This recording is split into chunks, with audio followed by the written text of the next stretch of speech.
former Deputy National Communications Officer, Edema NDC.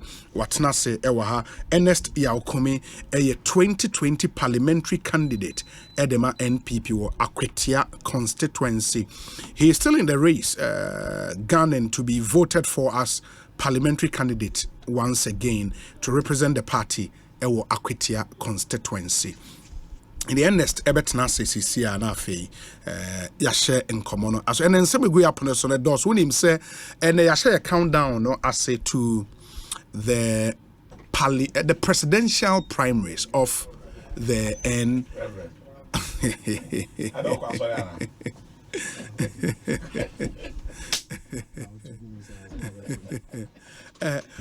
Dabi was a Kweku Basi na otna ha.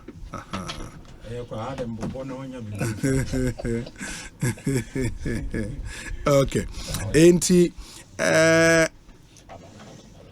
The presidential primaries near 4th November, which is Ochina week. And we the final round of campaign and ebekoso within this week into this weekend into next week. Na etimia koso Global Info Analytics say Baumia is leading with some 43.5%. Deal with troublemakers on November 4th. MPP tells police and some other issues are war yapno so a roads ministry statement omodiaba say they don't pay bribes to contractors. Road contractors mom or deny Prof Ade allegations no Enron so Gridco statement a buy as a limited gas supply and a cause outages in some part of the country. Kwabena Donko Akasa or a former energy minister MP for Pru East constituency or no etrimo the $140 million judgment debt are buying a wasi yitia edema trafigura or say it's irresponsible and okay, Kwabena Donko's comment on $140 million judgment debt irresponsible Boachi Ejaku. In the apparently now Kwabena Donko Akasa were calling for presidential and parliamentary inquiry into the Namsuma Abain in case judgment debt no and Boachi Ejaku say comment no shada enkoyi. We are trying to see benya Boacheja Koneno Edi Enko, but these are the issues Iguya Penoso. Ernest Yakumia Tnas, Ernest Akwaba. Now it's a saying Bibi Akoye. Yamini Edini. Now where? Dumia na white knows when you're bad cry. Peja Mike ni mama. Yeah. Good na one on. No way diamond that diamond. Kwaku bezo di mwa go that obi o tino wanye stadium. But na me nua ba o madam for amase no ye. Fine. Madam for no. Constituency boko the Ernest. Obi nyamiadom constituency boko na wobi sa constituency ase ma me fa kwanya so nchia ye nuanom etie mfi ye constituency wonyina wa ni tu ase Ghana de edu month ending say na miamia bebre na eye wo na weekend we say mo yi be wa se mia me krumu mabusia pani ne bada form anyame ya doma achimwenchi so sa achimwenchi no asunafo ne di ade anaze bitimi di ade wa achimwenchi o sa pepe ba no di share sa so bi o se misumi ya so ri o ya so nani enti say yebusia pani na ne bada ho sa no so na ohimpon na nkasa betina ase so nti da se be asumadu apia to so bi no na nkasa so betina ase na yekru mo na so no chidom hia o no so no so ne da fom anyame admo chan ye pen crab and senator amekwaye ye party for ni so bi o no ma mabusia for me no ka say ye former constituency youth organizer no so ye be sie ne papa ntinyame admo china meko say ye ni ka be fie ana me police station executive ba ko e fen obapa jemfu a no so ne ma me da fom e wa chimkusi no so na me ya na madam jemfu ana there be any police station executive no so no ye be sie ne ma me nyame admo china enti senator bia no china gina mo constituency e ka be fie dia be fie pa so we ni tia medicine so da ka say karabada da nyo fa wuyi And you're very way na they caneba. Ejuma nemra be hwe na ya yini nyina. Na obi mi ba na metie menua kwaku. Ma menchia menua Antonio kwaku boy. Antonio kwaku boy. Edina na one Antonio. Na kwaku me ba na metie kwaku na kwaku aga za tara ti say was setting questions really fifira all by teachers say we there and the question is in the better one na in as much as I mejitum say amanyo sem ne ye nti whatever that happens no both political divide na you try say be take advantage of it no we no akoye atorenchem enti aye sreminu akwaku ene enuanu NDC fo ni bi say in as much as some person would take advantage of it no or multi nti also muhusa na ombeka no enye se bibia na ye be ya dwen say for political expediency nti no say be be tum futuro gu nkofo ani sabi enano ayeru akufo adoko honom empo a o kasa a o ka che o mu se me na me ye omampani na me ba hanum se na me ba ha se esese me ba na me beboa mu nti na ma ba hanum se na nke ka vote nko ade a menim se mo nto aba ma me na so emu bi adachi mbo to aba won sa na ye nuanom twe na no kosi they were able to tell us that the environment was sensitive na nye ho no be crackisa joke no all manner of interpretations were placed on it. But in some way, you are Sabi, enyefe. So, as a one casa could to no man who we are not the ababe, semi by metie, you could to a black one, metie, and this inform penny funny be. I can't share him posted that we are no more common, same yet to say be a senate, almost they are crying more than they bereaved, you know. So I tell Sabi, a buy yen, you all mining, yet the die a buy no. The state belongs to the government of the day, mewa. It is Sabi, yen citizens, you know. Bibia near the Kodaya Bino.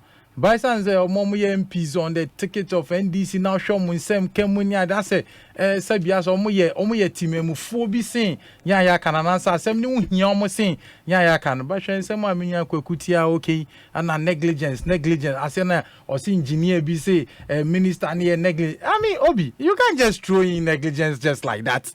Negligence as an element. It wasn't Kasi minister near negligence. No what chess necessary or ye A B C D no one ye. Kunya but when your time makasa. Sebi sa wadwen also betutum futu abetu gu minister no na wa frewa kwhye bi ko de dia ekeko na nya de be mana fro. One frail. So because you cannot just sit on radio and be saying negligence. And I the name is Sirkwan so ya was na man fire misplace. Misplace way. Are ya cotton misplaced. But you are saying misplaced and you were listening to it. Or can misplace bear tent. Slip of tongue. Obijaja. No, let me share him saying can be correcting. Kaka misplaced. And I misplaced. Misplaced when why na slip of tongue. Ebi ana ni BBI answer no better. Well, eti asem na serious business. Eti office enu akwaku tie. Hwe. Kwaku na nano yeti radio so aye kana obi na abaso body buy no say no physics say chemistry teacher. Chemistry teacher. Na kwaku tina person otum futu ogun kofo ani person che say wonim how our insuo movement etie. Wonim how our these things work. I mean, obisa an question Mr. Kwaku. Retunim baby akoso mbo down. Na obisa so nim baby akpon dam nzo. Sebi akoze ba Kwaku otiase sen ye nyina.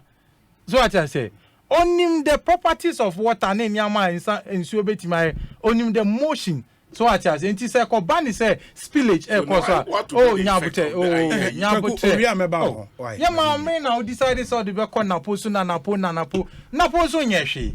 This has nothing to do with it. Minister. Tie Obi yenim kra no so ati say voter review authority for no akache say omo ye simulation exercise. Sure. O my ati say meteorological agency my ati say areas ana say mia nsuo beto abro so no omo ma omo hu ye ama omo so omo bo kokko na ntisa omo ma ye hu say omo ye operation bi as friend operation say down so say bibi sa meboa.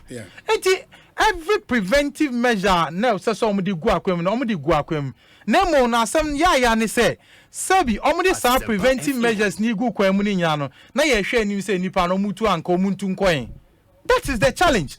It is a kwaku nyaboto kwaku na ya kase omutimi kan share history say this is not the first time spillage esi o my meboa. Oh kwaku nyabote first time na esi no na ban be no so aba aya ban to aso na sa won to aso ana aba bedu sa time nyina eti sa time na sa eniama we nyina course no if there were an opportunity say sa nipa ne betimi etu omo de omo akotena baby a and I'm sure say the government then would have done that. Eti nyese se bu de oti opposition na antino or how about my man say say obedwin no wa offer solution and also so be try at kwaku me o kasa nyina maninwi why so what I say e was some de nyese mu de muti opposition antino just say monye responsible towards the citizenry. Unim politics has developed obi mamen kancho opposition parties are major stakeholders in every governance. Eti nyesa odi ane say ye de eti opposition ti sabi ye twa na ofawu ni edi ade eno akeke o chese ye de mmobra bia me ofawu a mate se ofawu a me na medi ade enti no obo akwasampa bra bia sabi na time ni so ana wa bedi ade debi show say o your alternative government in waiting.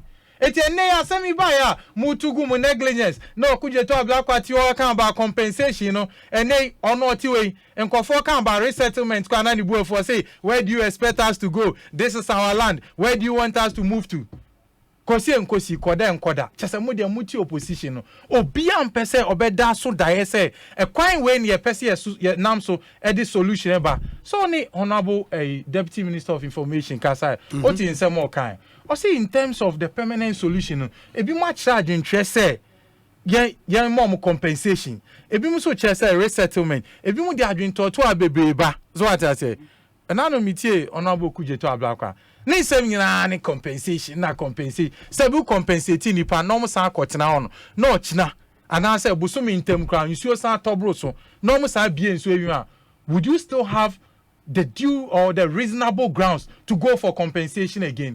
Eti asem na ba yen kan eti sese na tie na wo ye mpia wo gina wo ma amfo na wo nom na e wo za wo kwa na wo lead the charge for a permanent solution enye the populist argument na omo ye no so on service yen nyina se e be kan trasa ye betimi aka ne trasa na ye jawo but same way aba no it is an opportunity see e betimi anya lasting solutions to it because amia amaka se BC 70 something BC 2010 ya danam bisa se enanu esi ye no then what lessons na enti yen twen na enye severe no bi unim say wo de yenko by kwaku's defected logic and say unim say a situation no or China just within the next month no, we can have a severe situation than what we are experiencing now.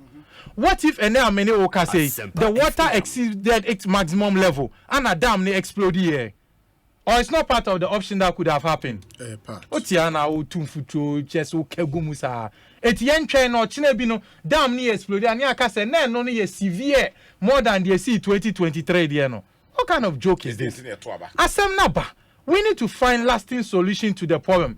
Now lasting solution is say binya adichiemu asem. Say oh sorry ya na o the solution na gu form na aye adwuma ma. It is an interministerial committee no atnase no mu bobo won hwe kwan be fa so be boa even corporate Ghana boa individuals ne ade boa no why am ya say we jade principals of the various training colleges eko mo sister station CTF eko ye donation widow smite kaka so at ka wotia no me na say me mpo de me nyabutia me media na wo as a former national executive of Abanya mo cash in from the voter region. Yebisa say wesiwa, what was your answer? Encore. So encore. Quite appalling. Time po. Poto. You are yet playing the tribal card. Etra oka say napo ana onyangu na nintiana. I mean look at that.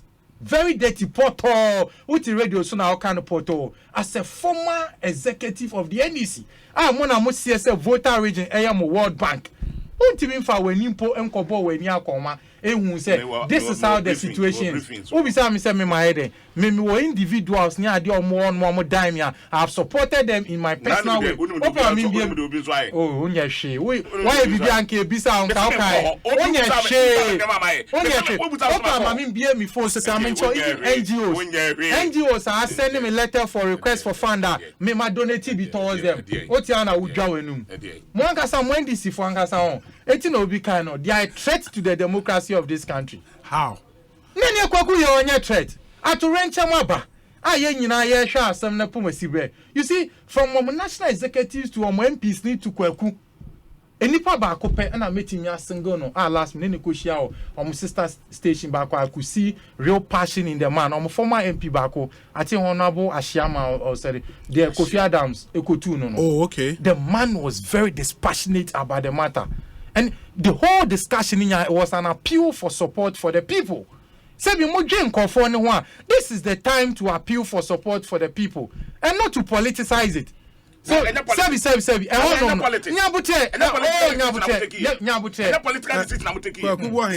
La ilala. Why? Obie.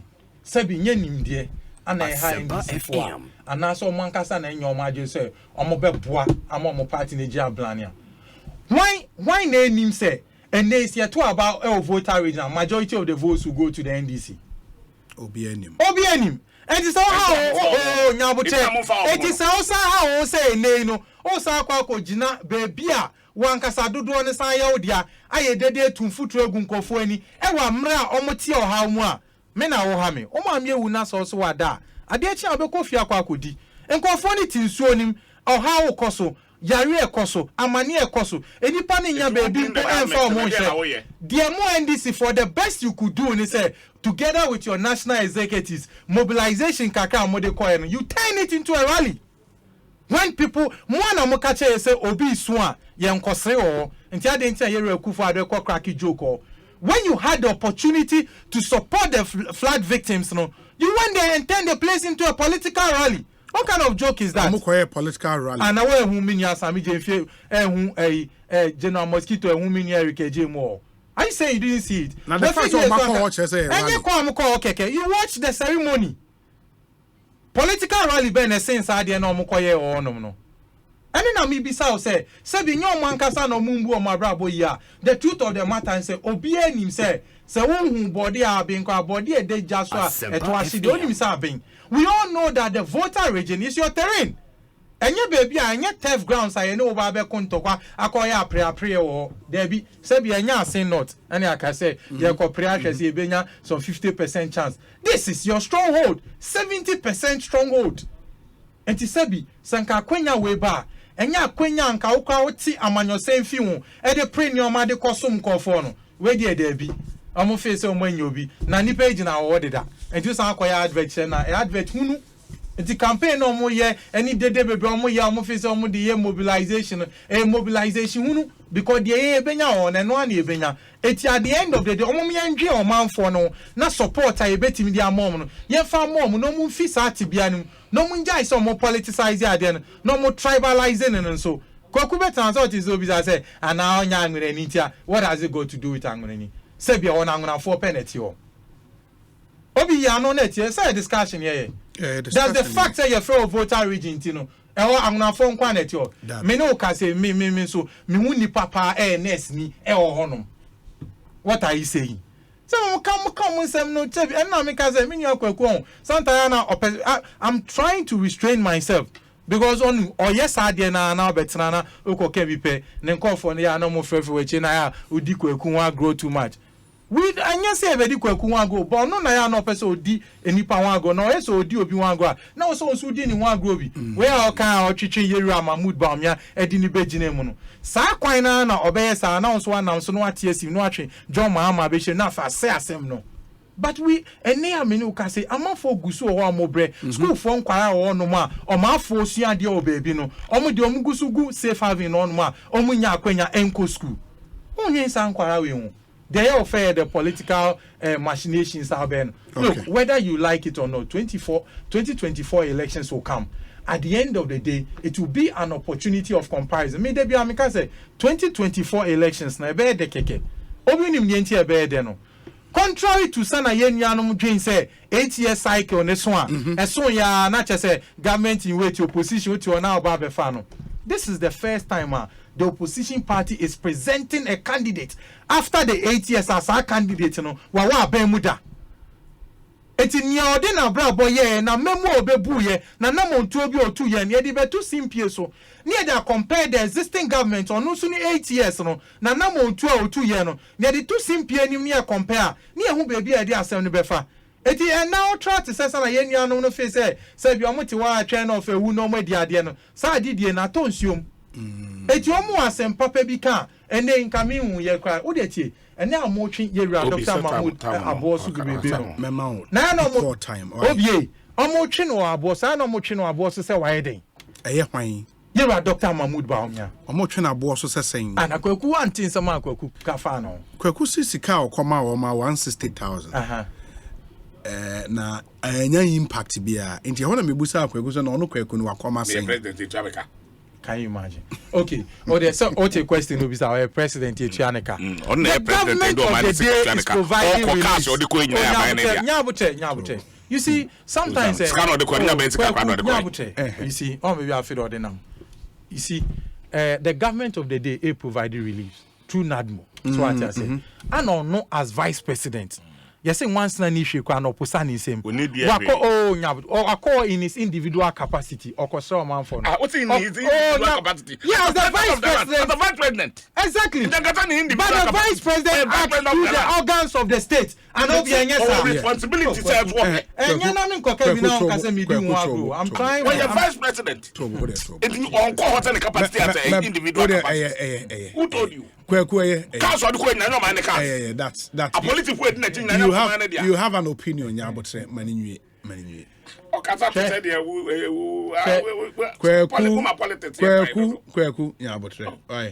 you see Obi yes the president and the vice president acts through the government or the organs of the state and yes sir eti senate bia decision and adene buying the decision to ja aba announce interministerial committee are responsible for all those incidents meboa and NADMO as a state institution said yes Sanyama we also no from day one they've been on grounds working together with Ghana Health Service and she also and a vice president a pay working visit to the people it will call and they one in same and they support Oman for no nanka de kwakuni ni mfofo hwe anim ni say anka sabi vice president okono wonya ne asie dun ketiamu ye ni bia na nanka NADMO ntoto niama na tracks ndi na chi na pin esanso sana ye de ababe gi ono yes vice president e de niama we say nyina ababe gu ono now the most defected argument and defected logic is when anybody sit on radio and tell us ananano SMBC or Sierra Leone and I say C or Sierra Leone yera vice president call no amount say no the call can they account of so far the expenses so far government anyway Sebi sa sikana donation okoye on oni dim and the government of Ghana dim government of Ghana. The government of Ghana is in the voter region supporting its own people through every means. Obetimi bia say nipa enkwa enhwe no. Ye be bom ho ban ya re entiate say onum. Oti onum kan say and the $1 million. As ye omu nim sikemu. As say be ndisi for omu nim sikemu. Senso sebi no amanyosem ne na ya na sebi omu ntiase a odwen ho a ontiase. Omo come nsem ne tra basa bisa obi na enyefe so what I say enipe omo hiamoa ana ye nyina ye keka ensa ase ana ye de bo ankaka amo de mo betena na mo keka nsem ne gumu sa na mo ko enyefe omo komi na ye ten nka Ekosiisen so ni higher sempa 94.7 FM enti kwaku mema okwan ma wo de o quick reaction and we move to the next issue the next issue no Ochina week exactly, 4th November, the NPP would head to the polls with Omo presidential primaries. That will be on the 4th of November. And so share all the talk around campaign. I course on this annual menina. Kwaku say on flooding in the way we on briefly. Okay. Oh, okay. Obi, yenua ndesi akunwa mo politics ye time too much. Ana otia bias, otia kunya so. What say your mind not to a certain level? We need solution, we need plans bia. Ye can o say ensuo no atwa afi enkofosunti monya ne dai. Sani kata obi sani ka what's in nsuo twa fa nkofo to tie nya ne dai tano ka no na wo tia wo pem pie nipa ne wa ha me ono ka tano ya no na ebedi wa no no bi let's be fair with ourselves say nipa ne wa ha you don't misquote one kasa me bacho one kasa. It's not fair for you to do that. At least colleague panelists they don't do. And this is solution. Into solution na wo dia ba no. And the same call for the sure atwa for almost o kan wa say nsuo no e dey na kenya mfa ho. O kan wa what nsuo no and mfa ho. And this is solution here the family enim ne. Dabi mame ko ono say enti nsuo no eye ma no ye nton na nka last year na enti ka yenya ne dai. Na ko ba no di sana me kan. Sana kan o kan wa. O kan wa enti nton na nsuo no last year nsuo no black side what be ka tire ye say. Wona say ye hu ya ka. No say. Mame kasa. Mame kasa. Wona say Kweku bo ahen.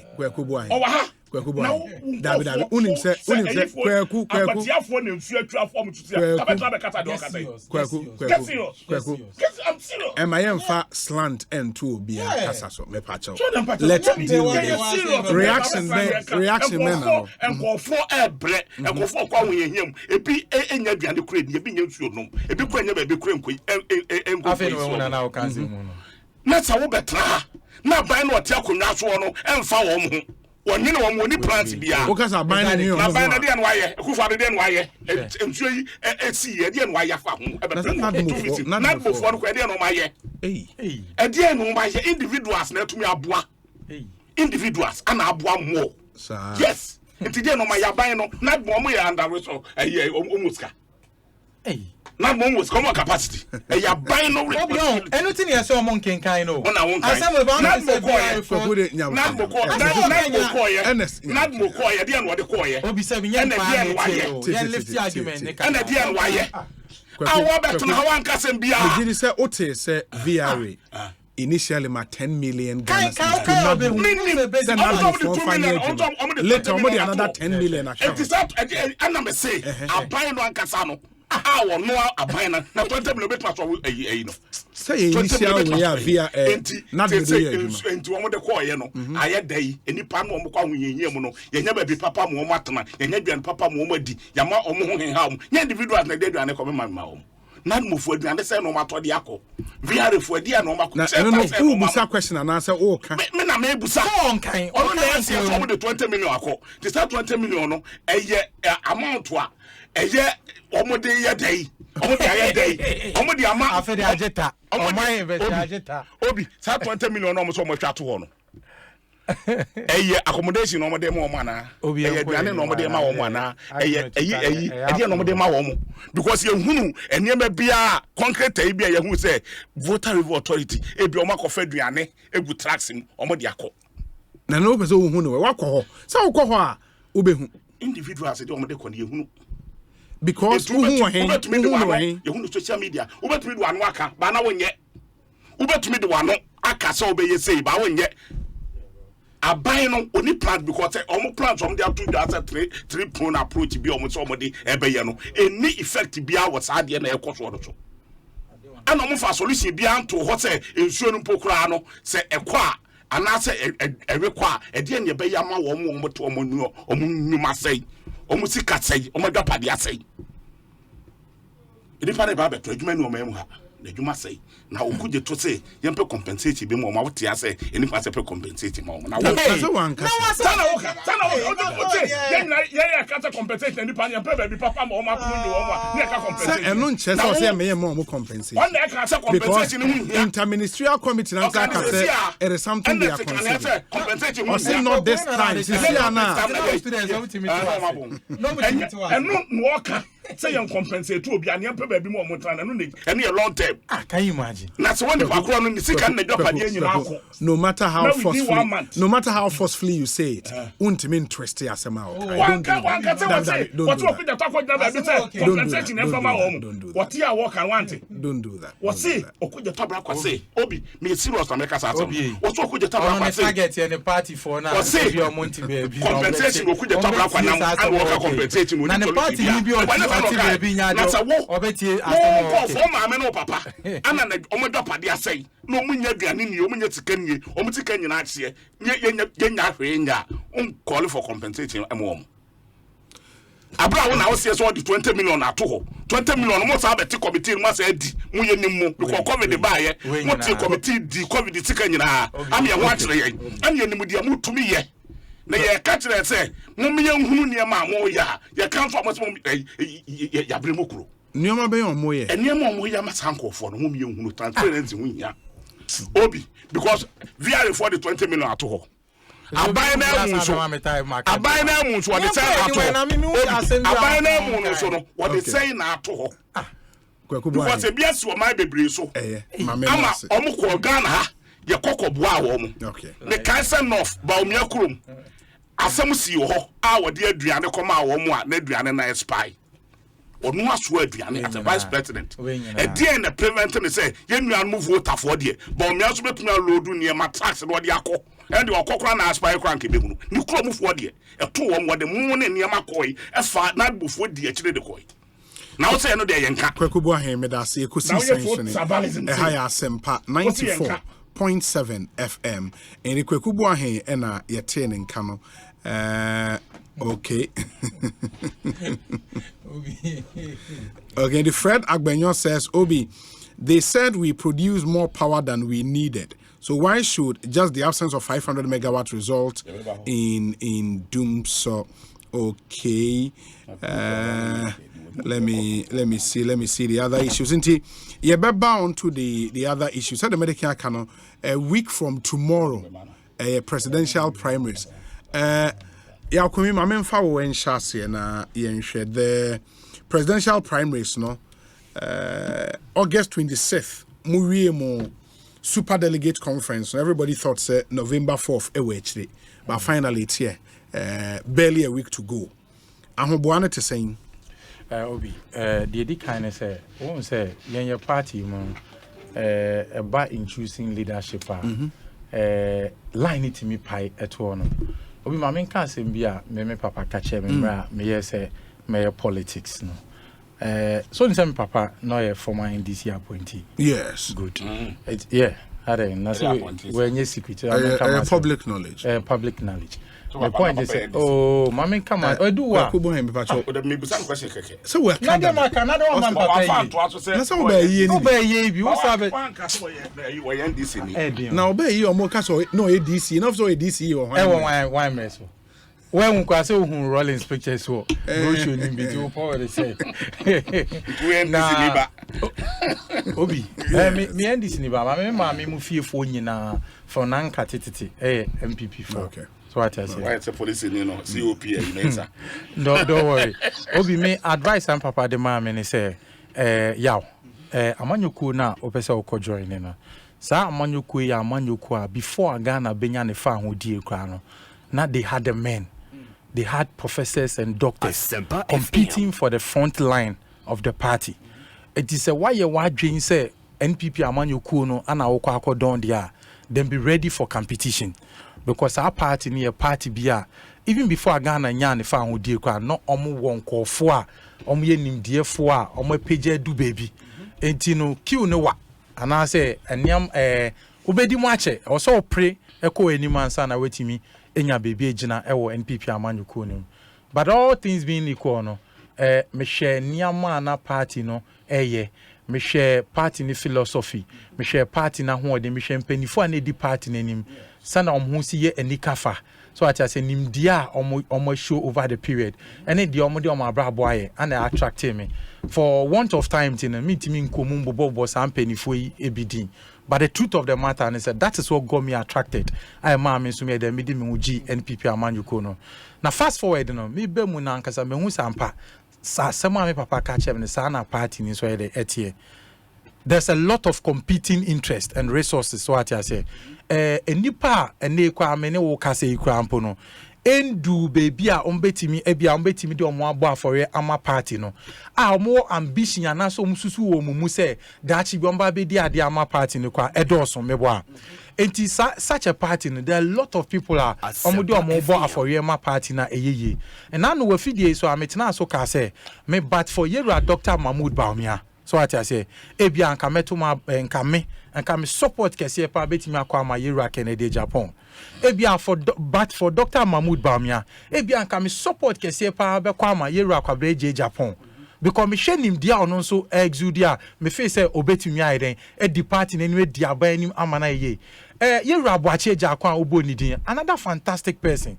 Me tie mi susu ye mpa ne say enipa abanyi pa wo mo call vetting under Yera Kufuado dispensation pa say me enipa tu pa na at the vetting no omo che me say omo onim de so nko omo betimi da bia o kan nipa mienu a me Yera Dambotwe Yera Abuache Jakwan. What a year Abuache Jakutwe enipa be brave na mocho convert no anko vet say minister I will come minister. Ministerial vetting. So what I say. Ultimate say nim dear party papa na ede ewobi. Eti nipa penifo e de omo bo afore nyina esefata so mudi ade. Now so obi in as much as we madamfo kwaku ye madamfo se ko ba ni say e wo se me to aba ema mumu mienu a mu ba ko a se na tie bia no mechusu nipa ba ko. Eno nche se metan kwaku ana se bia metan wo ba se na sitie bia no mehwe mu ba ko a me feel say adam material moment no ye yina scandinia ebeboa. So what I say, it's 26 August abaye kwotwen before e be kwa kwoto aba na ye mu bi ya candidate say line no e da odida because your party ni de o ye den a ubenya nipa don omo nim de a omo abo ma brabo yi a omo susu say omo de omo bo afori ma party na eyeye now so at every point in time ni nipa dodo no e che say line no e da say. And now Yera by the champion bet now show so okay the same thing show.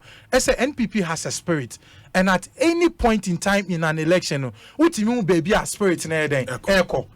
Look, no matter what you do, the spirit in the chair say Yera asume senior then kwa 1 year de oko. And near no can say dear. Even crowd before a baby election season, no line at the hodida. Yenyan mukwe wo NDC mukwe nim say ye line adore da ho say Yera Dr. Mahmoud Baumia ana ye deneko. And found but whatever you do no say be enya hinie ana ya ka say ye tam no edine diade by force. Senka ya hinie pa anka me meso ne nsa de ne diade anko bi entimi compete won. But because enya hinie ni akasa adihye ni nyina no we ni odihye pa o say fatantini ye nchini mfendi ade. Akiabechi ne di ade be san say democracy ntino e wo se ebiemu e ma obi a contest bi si ebiemu nso ama wa contest a eno nche se ye be chichi nipa ni nyansa se chinchi na omuntu bi ma kwaku anaso omuntu bi ma obi da bi baby enipa no e che se na koma wo a opese okodi we must allow the people to flow. Any amene o ka se kwampo de ya mana ye se ase bia o support Yera Dr. Mahmoud Baumia se bi na se chimatobi e won adenti na sese banisa. So what I say, a more nyina etumrika. So what I say, ponkonkwa kotubia. Yes, what about them? So what I say, but yes, say nipa no asama ye kan sa na wose ye kan no. Ono so ofa no as a candidate or born in club. Ne semo o kan to nipa ni bia so. Ye nuanom so akampanifo aka ye kan no bia so mo na pro. Ene mate say research bia beto ja mo say obenya 43.5%. Obia na sometimes any bia na reho.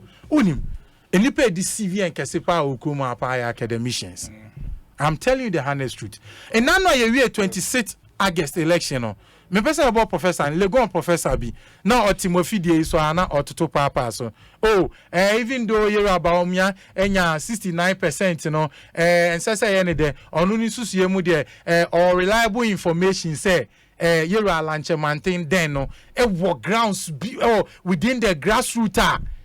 Sebi yakoto aba and then a more scientific essay results na you cry away in semno the show bottom now will be anim no we should use that as a base to determine say who is going to emerge as the winner of our flag bearership race in common way didn't want him for and so no ni edi just because he carries the title professor Oh, on my one said we do all these things unto us. As I said, you know, I yentinya matter if you so acheche mu say, e bia na me meti we. So what I say, e bia na me ko soldier. Me nam for those days, nam pese me ni omu ko soldier. Some are lieutenant colonels, some are colonels.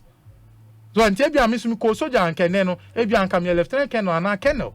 So what I say, enti no nche madam fu bia ono ko soldier na ene or e colonel no. Said, you know, by the virtue of that cannot title, no, or any passing me. It's because I chose a different profession. Ebian can be sailing on board a ship. Kebian, I am a captain of a ship. And now you're a journalist. Why do you need to carry some title of professorship or doctorship onto yourself? Professor simply means you've taught and risen to your rank to that level. Maybe. But sometimes they were some trouble for anything for yetting allow sir and you pay him etimi deceive no. Sir researcher look Dentia may dwell on this matter and said before 26th August election we predicted say Mahmoud Bawumia when yakwa kwata 70% there obetumi enya. He ended up getting 69 point something. So what I say, what was the research saying then? Now your posters, any predictors, any researchers are omuntimi my the basis of the research, omuntimi my the values. Yet we believe in research. Eti dear Papa na kana say whatever research omudia we so much guidelines. But your case is simple so amobi biati say abano is a foregone conclusion. 4th November. I am telling you, Ekosiisen kena keke. Yeko too powder na egu ne keke. I am sure the other competitors know. No one can so be UTI. Among all the candidates, why not campaign aye Jumaden Eseno? You are Dr. Mahmoud Bawumia. Or you think hard work doesn't pay? Oh, the emfa do be a anton and then some about is any we catch na or buy and or buy Nasas and Metiko and Mareho. Now, if you can serve a party for 15 years or more, or close to 20 years, now you say, oh, buy and chat. Time been doing now, bache. And in Babuni, the Anna has some area who crack a cow. Because I am multi party in Yobi. So what I say, the party has its own constitutional basis upon which in call for betting me are contested. And now, no, almost Yabeko presidential primaries 26 August, you know. You will be a friend of Kojo in Safwa. When yeah. No. Party now man akwenya man contested. 92 no. So on the same merit, on the same qualification, otiminya akwenya de contested.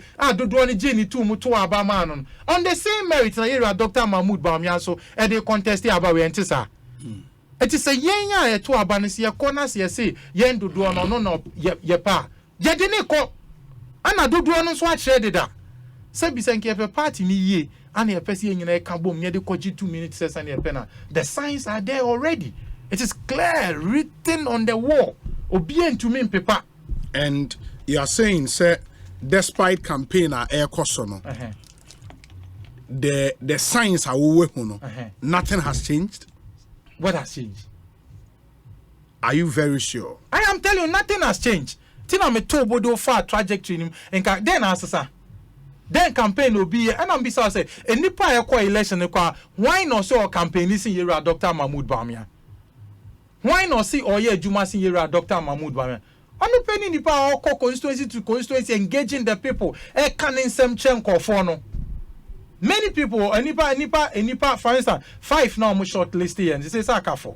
Omu why na beti maka say or ye Juma esen no. So what I say me the medical can say omu nyina sefata. But the truth of the matter is it's an option where nipa ba kope ene be wini. So what I say, I said tefra I say when butua obedaya. So what I say, and at the end the nipa ba ko for ene be wini. Eti na make say me amitiwe say adia yetimi choose me nu kan pa bi anka from Dr. Mahmoud Bawumia can go straight and choose Honorable Kennedy Japan. But the truth of the matter is enipa ba ko pe na we si echusu enti emfa ho ni obi a open as emfa ho ni papa ye obi a yo adam material movement who is the best person to lead us. That is what we are looking for. Do you foresee a runoff on November? Never. It won't even come anywhere. Runoff. It is not even appearing. Enti na make say academicians and sometimes momo Mom fire dream ya go kaka. So what Sarah runoff say me for play no even before 26th August election. Oh, they foresee say Yera Mahmoud Bawumia be den so benya 50%. Bebre we Ekosiisen. I don't foresee any runoff anywhere. Now me council yes me bo me team keke na account. I also belong to a constituency. I've seen majority of the people where their hearts are. And is it difficult for me to see or for me to read in between? And then someone can menya manyoni. So what I say, as a manyonia, I belong to a local base, which is a constituency. No, at the end of the day, no, meaning baby a majority na kumawo. And it's a mean to me read baby a majority na kumawo. Na me who said this is the trend. And I mean me consummation baby a majority na kumawa. It is not a runoff affair. And you runoff affair. David, I've been to me wonder baby a research no more. What was the sample size? Who did they talk to? We need to interrogate all these matters. But me, I cannot question the integrity of whoever reports. They say some people are being whipped in line to vote a certain direction. What kind of joke is that? That is not possible. But is it wrong to ship somebody in line? Has there ever been any election or voting anywhere I am shipping for in line? What kind of joke is that? Even class prefects, see and to abang obi non class prefect. Don't we ship people in line? Yen choose obi or school non school prefect. Yen shipping for in line. What is wrong with shipping people in line? So what I say, Sebi, nanka ye kwampo as MPP kwampo de we are a conservative party. Na conservative party no. Na impenifo believes and as I want to so you believe say every point in time I will say you're shipping for believing in the ideology of the party. What is wrong? I don't get it. Now your man to say as a chiwa dear so be ship you be in line. Now saying as much as I work as a shippy in Kofo in line. Others are also demanding some those people must necessarily vote for them. I don't know how do you call that? I know your friend is saying. So me, sorry, people are shipping people in line, people are shipping people like I mean because in line with conservative practice, obi say now hear me penny and I made onam and I made didi was in a museum on Asia. Are you telling me that so far yellow and I'm a coffee white? Does it work like that? It doesn't work like that. And you know, me say common say I'm focus as party for no now man for deny no they are running away from it and then why are you running away from it? There's nothing bad about people shipping. Now campaigning itself, when you are campaigning to a person, what are you doing? I know whipping the person. You are convincing the person to do what? To vote for you or for your candidate. To vote for the path you are following. And when you convince the person to follow the path you are working on, what did you do to the person? Yeah, but you're coercion. You are not coercing. But I'm not supposed. You are talking about shipping. You never said coercion. If you talk about coercion, it's a different topic altogether. In Parliament, don't they ship people? And shipping in Parliament, is it coercion? Is it a use of force? No. Has anybody proven on air says somebody is being forced? No. Some commodity way in a commodity SS nipani be edi. So what I say. Some who dance here be say, I don't know nipani be a year susu say, one more share is sumasi di concern can say they are being forced, you know. And then no more man enough. To me, I feel it is even insulting. Say me yaw. To make the choice of supporting Dr. Mahmoud Bawumia, it was a very difficult choice because only many years Kennedy Japan a relationship. Yes, he's somebody I hold very dear to my heart. So making that choice, you know, but because me obi am here hypocrite, me pese metite baby, and me pese me jina yera Kennedy Japan China or China bi no, ebi abet say o kan na asem kire me no, and am dey akoto abontinti no. I had to make an early choice. And I made that decision. So I saw any pabonio. Oh, any papa, he deserves it. But at that point in time, I know, say, I was saying, Kianike, I was saying, me choose Subako. So I have to make that determination. Now, any pani be a montes and comedian and can support you. Now, assume I see the HM in Gumechi, assume I see me support you. Omonomo mambo for now, or more causes our problem. Or be any watch you, be and sechi, and we are man you kunim. We must freely vote. So I say we must freely vote, and everybody will freely vote on the 4th of November. nipa obabedi your party na me worry say whoever emerges as winner no at the end the year aka nyina no ye dey support any ahoden ebetachi and na make us say research na be told you say there's going to be whatever run off from where that's them now can run off. You see what is deceiving Kofobe Beni say who nipa about 250,000 people voting in an election. Et who susu say yera Afiyakuto wonye obia papa or party nim. Obviously why. Et who susu say yera dainimo onye obia papa or party nim kwa. He belongs to a constituency. He's been a former member of parliament of a constituency meboa. Yera Kene Japan is a sitting member of parliament for Asin Central, Asin North meboa. Central. Asin Central, good.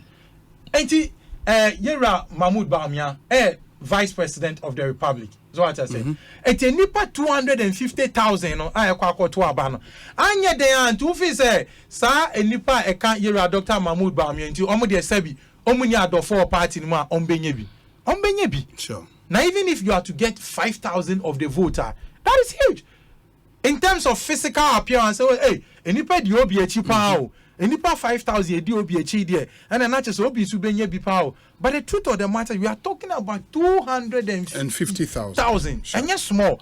Even if you are to share the 50,000 for the four, your friend is saying, your friend, three other people, Dr. Mahmoud Bawumia, those are huge numbers. Yeah. And to Nipa no appear constituency, you see huge following. Yeah. But I don't say we are going to enter into runoff. A runoff, very well. Maybe I can bet on this line, on this radio. Say it's a foregone conclusion. Done deal. Deal. Kweku Boahen, where the MPP for campaign no echi any ade a week more to go. Ete was saying me pacho. Obi, amenchia onabo ni quite Titus Grover. Ono pa ni kwate na ma. Ono be kona pepe. Ono be kona pepe. It's true. Mechiano pa managing director also otie. Oh nice. Managing director. Ono so na wo Vaco. Yeah, Vaco. Managing director. MD papa. Wow, born in Samani and try next Friday we share no. Minua no. Onto obi me ba kra. Yes. Meneno aye program almost 7 to 8 years in it. So now on the back Adom Mondays. Sure. O mame ne me kasa de bia. Ne mame. O mame afa me tane ba. Me mame nso ne onabo nso ye fine pa. Ye pop program me mame to me frɛ no one na kasa. Oh, that's nice. Ya yesi nua. Ya yesa damfo ana politics na sa na tie. Just woni so ba. Onsa me ba kra ha sei. Onabo Boache Jako. The late. Okay. Yes. Okay. Ofa me se ninua. 2015 me ba hakra 2015 wana mpapa wuye. Yes. Obedi kumate 3 days. Ne opawa ye. Oba mpapa ye bedi 3 days. Me kwaye no ja me kwa ma me kwa wata bai. Me woni me yesi ndi okacha wona kacha me sense nka politics. Football and compared to me MPP. Oh, because my hockey canon, Naniji, yeah, no catch them so and this muye. Na Nanimechi, na de mayor na menye. Na politics to say football and can all better one can all Menko. Hey, we sure. David. If you ask one to issue, we no be poor someone or poor some have a many titles also at ye. Umwa utmi frame with some me kweku or frame me kweku. What to say?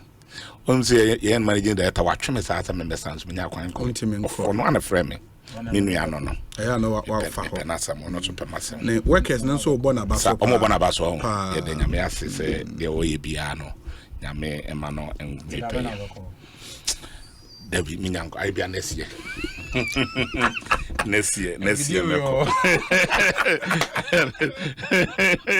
I'm busy video you oh fast the video is Obi ye bomb pie say on the 4th bibia be ye asumdwe na bibia be ye entowase na ye jai wetime wakame na intimidations a bia ekoso a nkofo ni bi complaining aspirant ni bi complaining ni nyina to betwa na omotumi ato aba no na de ofata se wo se to di omanimu no omotumi ayede eyi no because party for ni nyina hu se nipa num at nipa nan no obi abetumi adi animu ni so obi abetumi adi animu di a enye nwanwa se obi betumi awini politics edru ba bia obi we tintinti say o mawini awie ebi kwa last minute no enema bebre etumi yede etumi fawo enti media misusu ye say omo di Dr. Mahmoud ba omiachi omo ye to ayampia ekekansem kire ada yin opponent na omaka no enke be ya nkomo mfa unity na nkasa no mo fa kroye so Peter Dr. Mahmoud ba omia wa wini awia obi ya krokro de krokro nkofo mo ye den eto aba ye nso pa omo maka no so mo nka no de omo nka ho mo maka no ntumi nye omo maka no ni strategy bi o mbetumi de ayeden aboa because obi ni strategy obi nso be catch so nso ni strategy so na me patch na strategy na ne den strategy ni de obetumi aye so de me patch no strategy ni de obetumi use de aye bibia memfa so ayeden abaso obi ho aye bi obeye na MP ana say oye ni business no ni strategy o use na aboa me nipa bebere krafa ne nsema nya dwuma ye on de me patch no otumi create enable environment amen ko fo bebere amoma ye dey anya bi obi nso strategy ni so be vice president kra na say ye man de bia bi no ebi kro be no wonya ehwe woni kuru wonya ehwe mu a obi so de me patch no nti eje obia ne de otumi de ye boa na normal ana betumi determine say we strategy say strategy do obia obi be depend say obi say use ode ene emu awo enti awo use that strategy no nti say ye bana se beto aba na ye fankofo empanimfo a omuka bie yeye omudi animu nyina nto omunyina anye fe omunye fe na se constituency chairman to me frankofo nyina etreten wo mo se wanto amasumasi a BBC na beye wo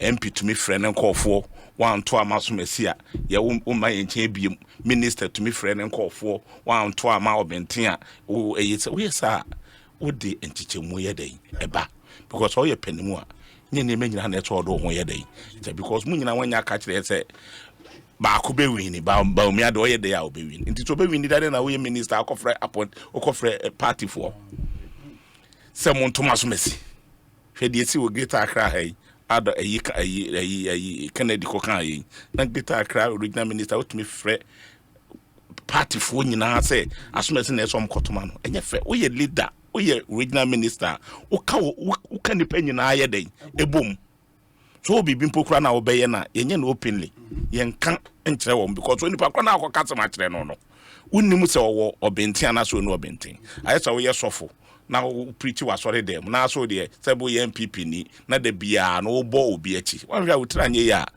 na de ko wa sorry no mpokura no be bia mo no kwa ye nditi fo teno tanya na de ko no akọ kontokwa ono kokonto kwanso bu omo ma wo no emabiem omo de me pa kire nti duru ba bia tese ugina mfimfin na ohwe de ebeko because obi ato aba electoral commissioner akra woto aba meboa electoral commissioner akra to aba wo ba bi woto na bako ba so ye electoral commissioner na ta woto aba na ta oba mu obi hunu sa ha na meto abako a eno na omo aka no nso obeka kire sa wonye fe pasa wodu ade ehye oyem ana ade hye otirim na akokoto no amobi ahuna asomesi na obenti won hunu so otoma na na so anto ama no pasa okogina ba bi no anye fe a ene ne de ntokwaye de eba nti abato yo mko akoto en me de misusu ye se enye fe abato yi enye fe level grounds no enye fe emma aspirant ni bi because the way almost share near man on Pokrano obi a favor Dr. Mahmoud Baumia or her said, yeah, even almost promising po in normal sense. Abeya Mokako to Omo to MP Abano or more as to president a president Abayo. So, Muta consistency number to know. Sure, more to MP Sabano or one as to president Yaba. And so we know Kase, ya head that at him. Say young to president abani nwie ni ehunu wo mu a wo asomesi ana wo benten said the beya 3 weeks time no ya sa akoto MP aba emfa so we na wo so we etaso mu senye bibi ana ye ne favor Dr. Mahmoud Bawumia any paribia obi betuna to aba ni nyina abom because nipa do na ekoto aba 2020 no omo ana esa abeto aba sa be MPC no ana time no nso no wo de ahye November na de bi hye November 4th na de bi hye November 10th November 30th so into we are not boka asa ba sambo enipa bebrebe ni nyina asa 2020 within 2 weeks you no asa beto aba foforo but young person mu omu gina Bawumia chi say the beya we rough for be we free mu because enka nesi akumi thank you to na ba wie ntamo a oh na me patchen and asanke to na ba no the same about one bia nka de ote a wo kan konka sadana ye to aba no sadana na nke sa to presidential candidate abato a kenesi akumi de ote an konka koso be suro so na me patchen no ubesuro se ukoye campaign ma obi a ebia nkofo na ukoye campaign mu no omo mpeta asometi nti no nso yebeto atiawo obi mba John me pa kire no nti na MPs na ye embolden ana obi a so Bawumia ba se nkom de ni nyina ache one day a camp bie na obetumi akwa campaign ma obi ti se no do ma ye ne se so ankoye campaign ma Mahmoud Bawumia ye do obi be ba be pew ye beji wafrim ba se nke to no one day a kasanse mu nyina anya dai ensi unse de si ye de no obi unse de si ye de to no one day enti se okra wo obi afa kra no a untumi nyi wanim openly enka se me waso mesi ana obenti because e fomfo no untumi ni teme de omope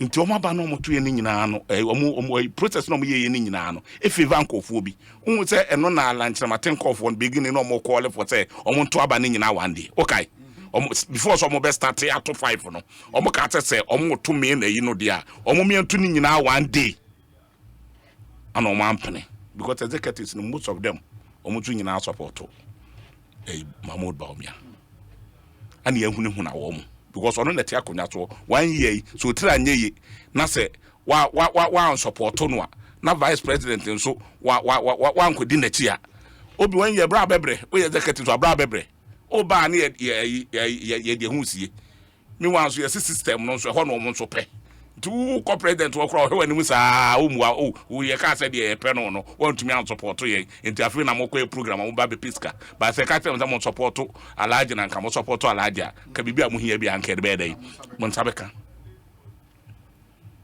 ana bebre nsusuro se utira nye ye wo hwe na na ado se de sebe manu situna so ni ti ho den won fa bone nche se utira nye ye no ankwa support ne candidate obo hu na me pa kire no 1 year we executive abra bebre onfa ho nchew oyi obi onfa bone nche nitiri odi yankata so oni alaji Mahmoud Bawumia omutiri odi omfa bone nso nche ntina bebre suro onse nti okohia na nkofo okra ka so ye rofa ebeyi wadi we ye appointee ana so ye executive a wanhwe ya ebeyi wadi ana wodi aho pepre ekohia communicators ne kata nyesa na sam ne yedai esitie because na ya frefre appointees ne bia hunu na wo mu ana abetodwa ana aspirant ne bi nso raise internet so to me ba out ba be ebe clear ne ho but enya impact bia e da so koto on hwe se o mo kodi ala ya chi nyina de to mo nyina ta kodi ba o me achi some commitment to two different na say omune party for di nkomo na bia party for na ka na me say omo kodi ala echi ni nyina anom ye parliamentary candidate no sure de so mo nyina akwa kodi ba o me achi because you for ebetu mia minua opk utie ni se o kasa o be kasa o che ba o me abotom minua slide o kasa o be kasa o che ba o me abotom so da me ba kire no ma me ba akokra dem ne call radio so ne be TV so adum TV Catherine. Okay, a former minister for tourism, Catherine Afeku. ono menene koyi o say ono so say wa ba alaji ho o alaji butom enti obi baby atumi ne wo no wan hweye enti ana ekoso yi a ntokwantoka but trust can minim de can betumi aye oni nkofo bebre nso di nkomo ame nka de nkofo kan wabonten de or platform iso but oni nkofo di nkomo pa grassroots for ni bebre omo fi se can e kan okre because nensem no so awo kan so ye no kre because I can't to me no catch that over $5 also will be near papa ne would you do 12 cities here we incompetent can't to me kind but all the part no what's economy nenye na betumi aye oba and so everything ewo a betumi a change no economy na agensem into na de unni bibi fufuro bi a wo de beba but don me pattern no uso bi obekwa IMF bia no omomoden onye papa unso na economic management team leader na sa wo sa aso a aban yi de obi esa akọ IMF wa bon onya ade FM eno na kan ya no kura nso ba e bita so na me pattern e bita men people for ba no kura uso be si one village one dam wo krum wakọ wale wa hunu down no ba akokora wo Bram Patron me patreno. Also yen sam beto aba man abe president. Me wa ukrom wale. Dam no want me anti bi wo. Enti die biem na ese asa to aba ma wo. Also obi gi loan about 80 billion. No dem patron na 120 billion. Also ni pakro man ho modern. Wa bon do mama nyaade. Wo be wa jo mo system 600 billion. Utmi fans en chira de ba akopempo. Na ka ebuta wo say che niam asa loan bebrebe na wo ye wo je ye no wo de ye ye pasa no kre but ne ka na den wo hia wo bi a wo anisuade hunu sei ana obetumi aka ete second na no fi so no de wo na de tuade hunu sa niam no a ekoso na enye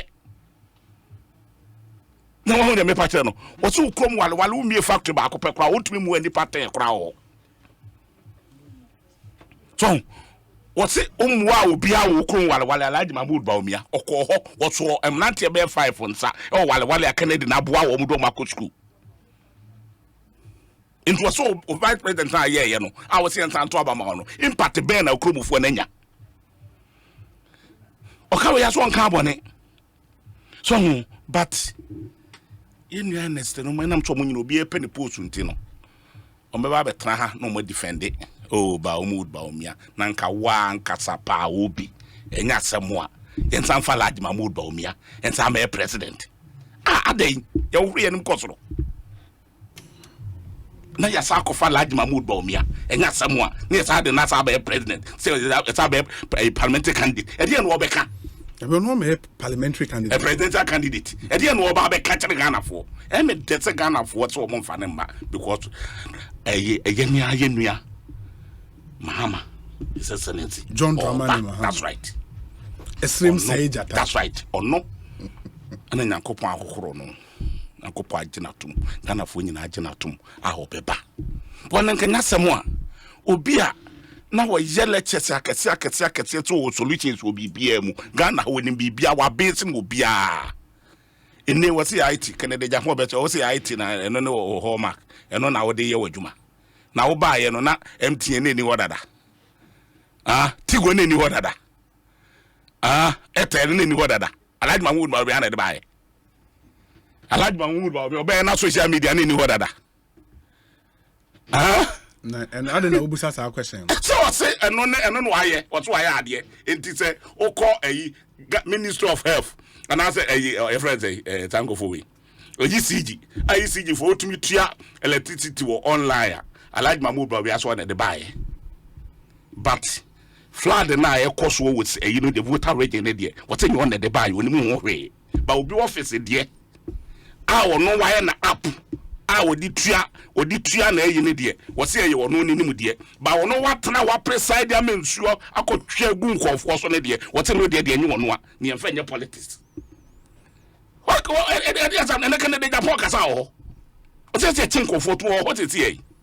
okay e se chinko for to e ba papa dia Alhaji Mahmood Bawumia na Akufo-Addo tem fa ma wo mu be ba bone dia o so mu nim ho hwe ento mo so mfa so ne sei aye to aba ma wo mu so mo metra Ghana kunya so adododie nkwa na omunie adododie ana omunie enti de ye kan se ye bu mpaye so mo abato no ebe koso wano ye mpento kwasem ken ebetuma ye bia dada no so hu kakra bia wo kan no yes so hu dem me pachire no enti don't underestimate ken de obetumi aye te besre se tada no wa wunua reverend one the dabuna half oh okay Charles so what is here kana soma no ofrem ye nra oda ho a oye adwuma o kwakọ ye adwuma obesa aba no wasa akọ Wednesday wono na wo kwakọ control bravo wo bunu ho no amaken na wo fi se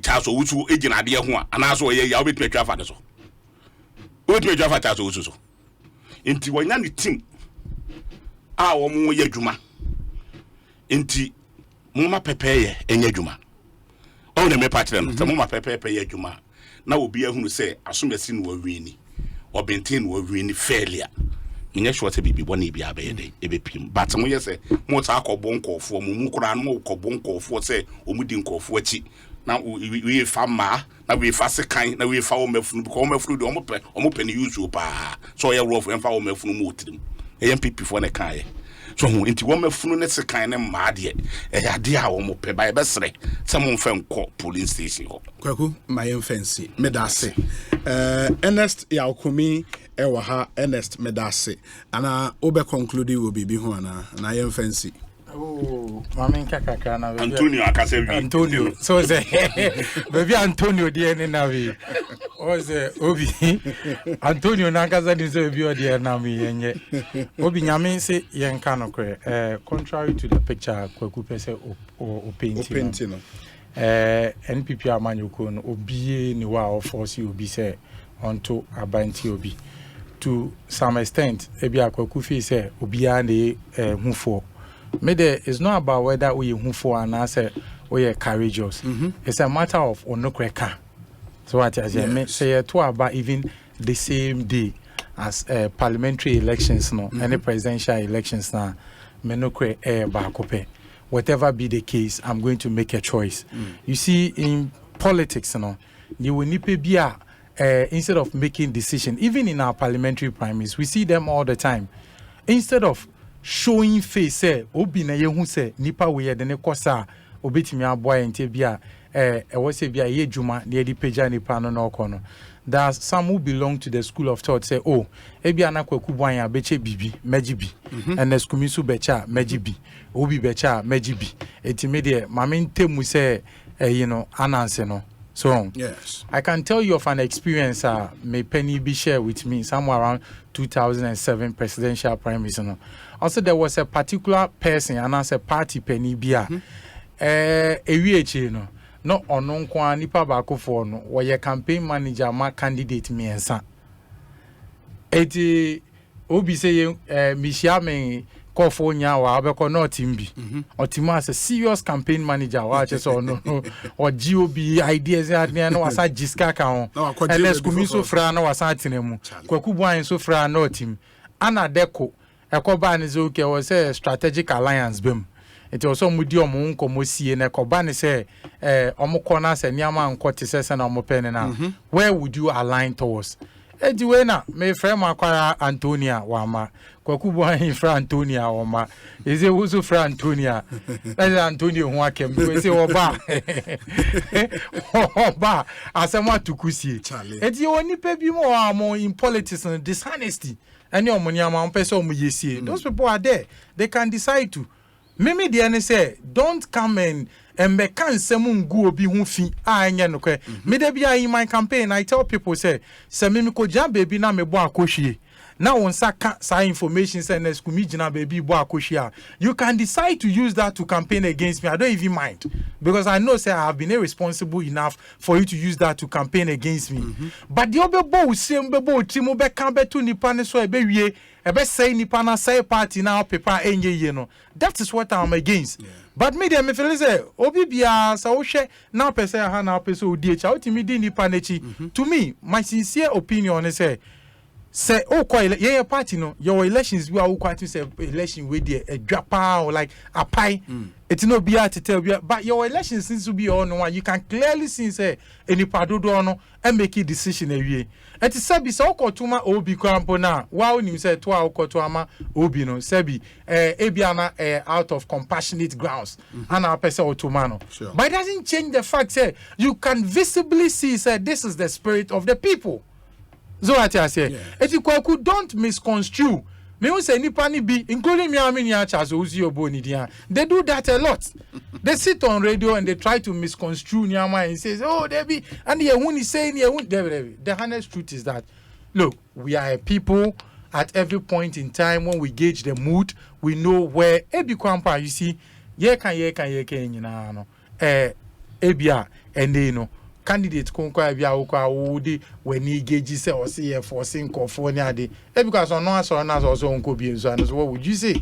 So me point I me making is say at the end of the day majority of the people no ye hu baby o mani trade da when ya dia odi sia eyeye it is quite evident and obi aniwa or see force no me say one more o see force o mo ni nyina no o mo yenkofo bi o mo no krekeswa. That is the honest truth. Because here for so, bound to me and fan to draw and case ebia me say ni say anase or she say ni dia to me so. Now at this time, now so you leader of the party in a particular constituency. And now we share na to me nka. One sem fatampo so be di unko for him. That is the honest truth. But the other side in so say there's a cost and effect to everything that we do. Yempeni for se painting asase enda okwa. Enti you cannot say sebi me di ebia kwaku buanyechi and you are expecting say ebia majority of your people no. So almost say almost pe your friend say obia. You cannot sit there and think say it won't have effect on your elections. Sebi you are representing the people. Enti nipa udi o manim no say wo constituency no dodo na che say omo de no mo pa na wo so pe bia. At the end of the day, you know, say it has some ripple effect. For no constituency, now say, no more. Now I can defy them. Now, question will be saying. Now, elections. I wouldn't go for it. Say, be our constituency. Unamana ubusa if one. A constituency, let's almost pay my mood by me. Mimi say, I'm a bamming chain. They are more bamming chain, almost framing. Enemy dim come. So as soon as you are buying chain, then why not? Na say me can say be so can. So what I say but say so watch Jako. But at the end of the day, no nipa dodo na he no mugina. Ebia dodo na o ma ama no. Bi ba ho. Dodo be na ama 1000 ebia 500 na ba ho. 1,500 na ama no. I'm suspected say we 500 aba me chen ma from dodo. Suspected say I'm suspected we bias. Into omo ba wa, obet say o ma dwene to omo ma. We nyina say okay o dada ho. What elections? What elections? Obi matan we fidie so aka say yen sorry keke say de won abo afore say ye kwa elections. Sure. So atiase utie form no wetie nyamene na won so make your decision. Me that is how I make my decisions. Obi a wo de ogidi.